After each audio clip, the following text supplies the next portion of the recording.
Hi guys, good morning. Pupunta kami sa bundok. Doon kami mag-jogging. So, mag-exercise muna kami saglit para mapawisan naman ang aming katawan. So, this is it. On the way na kami sa bundok mag-jogging. Saan kayo bundok yun? Hindi ko naman first time pumunta doon. Pero ano yun, sa hills. Doon kami pupunta. Doon kami magpapawis. Para mabilis lang magpawis doon kasi nga, syempre ano yun, yung tawag doon, yung hiking siya. So, let's see guys kung mabilis ba tayo mapawisan doon. So, isang takbo lang siguro pawis na agad. Okay? Mamaya, mamalingki po kami mamaya. Dadaan kami dito sa palengke. Yan. Wala man nung isda meron. Yan. Ito na kami guys, paakyat sa hills. Diyan kami magja-jogging. Doon pa banda talaga sa taas ng tuktok. Yan. Dapat doon kami sa Globo. Nandito na lang daw. May araw na. Sarap siguro sa katawan yung pag tumama yung araw. Ayan. Pwede ba tayo doon sa taas? Hindi, ikot doon kayo bababa. Maglakad kayo bababa. Ah? Doon ako ngayon bababa. So, dyan kami mag-jogging. Doon pa talaga sa taas. Yan. Maraming bahay dito. You can see guys, marami nagja-jogging dito din. Yan. Malakad, nagpapawis ang mga katawan para bumaba yung mga cholesterol sa tiyan. Yan. So, once a week lang kami nagja-jogging. So, pag sa bahay na lang, nag-exercise. Yan. Diyan po kami magja-jogging. Tapos pagdating na doon talaga sa pinakataas, bababa po kami. My gosh. Kaya-kaya ng power ko. So guys, bababa na kami. Dito na kami sa bundok. Nakalimutan ko yung eyeglass ko. So yan. Para kang lasing ma. Antok ka pa ba? Ayan. Magpapawis tayo dito. So yan. Dito kami magja-jogging sa hills na to. Yan. Hiniwan na kami kasi nga bababa kami ulit. So maglakad lang kami. Ayan. Ayan na. Ayan, sobrang init. Nakalimutan ko yung eyeglass ko. Sakit pa naman sa mata. So guys, parang ngayon, pababa muna kami. Kasi nga, syempre, kailangan namin magpapawis. So, stay tuned. Ganda ng view dito. Yan, ang ganda ng view. Bakit? Ganda ng view, diba? Ayan, tingnan nyo. Charan, charan, charan. Hindi ko naman first time pumunta dito. First time ko lang kumuha ng video. Ayan. Ang camera dito sa lugar na to. Ayan. Okay? Ang ganda, diba? So, iba ko yung camera para makita nyo guys yung view. Yan, alam nyo, iniwan na ako. Hi, mama! Hintayin mo ako! Shh! Ma! Wait! Iniwan na ako. Okay?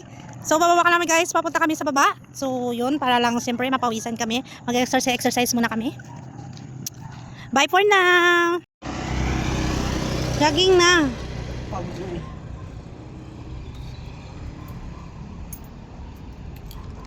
Hi guys, nakakapagod na kami dito.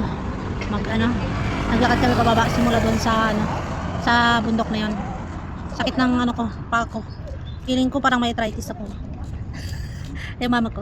Yan, nandito pa kami ngayon kasi hinihintay namin yung partner ko na matapos siya mag-jogging kasi hindi pa siya masyado napapawisan.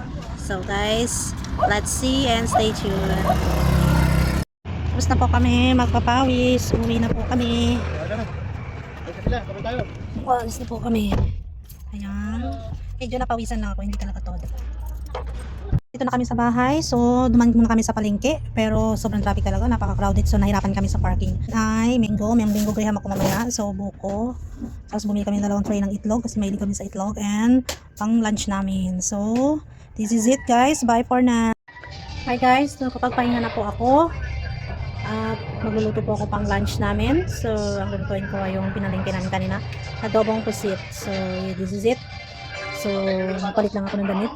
So, ito na ngayon ay pang lunch namin. So, ang lunch namin, yan, adobong pusit lang. Yan, pinukas ko na to sa mama ko. At saka yung nilagang kamote at nilagang okra yung kakainin namin gulay. So, maganda na po ako ng aking mahiwagang kawali. Yan. So, lalagyan ko lang ito ng oil. At saka ano. So dito na ako mag-concentrate sa pan. Kunin ko muna yung mantika pala. Yan. Pag na ano na, minute na to, lalagay ko na yung ano. I-check ko muna yung pusit kung ano, malinis na malinis. Kasi baka mamaya hindi malinis yung pusit. So, malinis naman eh. Ay, meron pa siyang malinis ano. Ito. So, wait lang guys, tatanggalin ko lang ito. Nakalimutan natin ni mama tatanggalin ito. So, ito guys, tinanggal ko itong plastic kasi nakalimutan ni mama tanggalin. So, mag-start na akong magluto ng aking mga adobong pusit. So, ito, lalaga lang ano yan. So, yun. Patay ko pala saglit yung ano, fan ko. So, ito na guys. Nilagyan ko na pala ng mantika to. So, ilagay ko na yung luya. So, luya, maglalagay ako ng luya. Siyempre, pangtanggal ng lansa yan eh, sa puset. Yan. Luloy natin.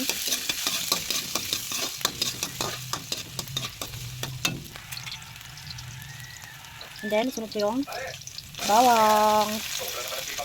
Bawang. So, ito bawang. Halo-haloin lang. Hanggang sa lumabas yung aroma. Actually, itin naman yun sila lahat mamaya pag nalagay na yung pusit.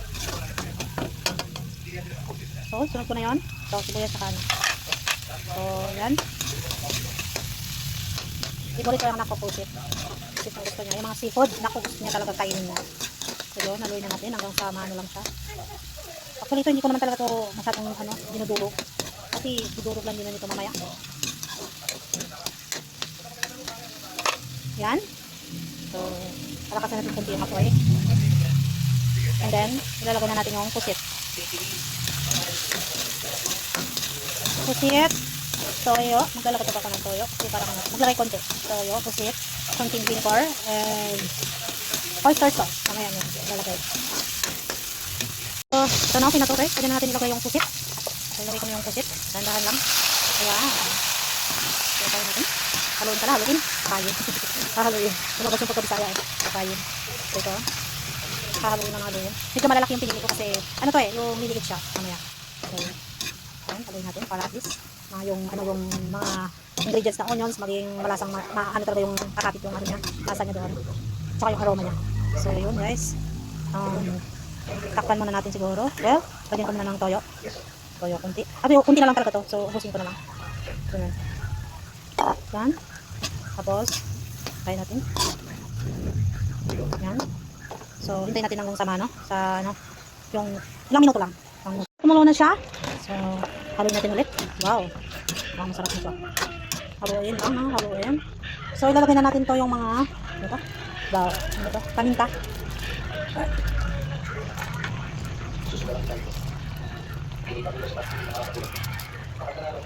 So, maglagay ako ng kalahating squid cube para at least may lasa.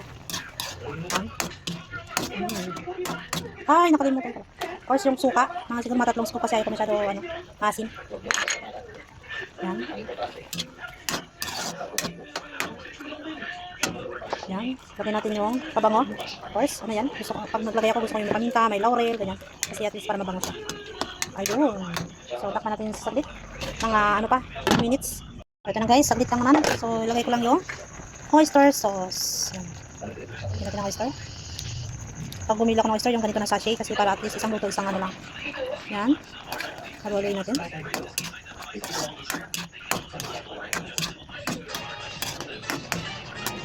So, medyo marami pang sabaw. Gusto ko kasi yung kunting sabaw lang. So, takpan lang muna natin guys. So, let's check guys yung luto natin. So, yun. Kunti na lang yung sabaw. So, means luto na siya. So, ito na ito guys. Ilalagay na lang natin yung string sili para may kunting sipa. Yan. Lagay ako ng sili kunti. Huwag lang ano yun kasi madalas kumakain yung anak ko ng sili. So, ito yung lunch namin. Octopus. Ay, octopus pusit. Pusit. Tsaka yung nilagang kamote. Mamaya ko pa ilalagay pag dumating na yung mga bata. Ano na. Ang dating kasi nila is 12:30. So, hintay namin sa para mag-lunch para sabay-sabay na kami ang aming lunch time. So, kompleto kami ngayon na sa bahay. So, guys, okay na to and happy lunch. Okay na. So, guys, dito na pala yung mga estudyante ko. Naka-idlip pala ako kasi ano, napagod siguro ako kaka-exercise kanina. So, natapos ko na rin naman luto kanina, di ba? Yung ano, hinabol ko na lang yung ano, yung kamote na ano.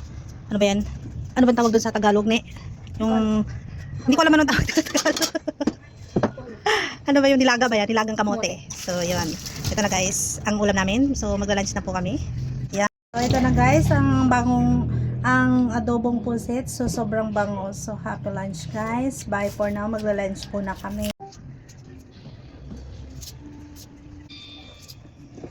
So, happy lunch guys. Kain magla-lunch muna kami.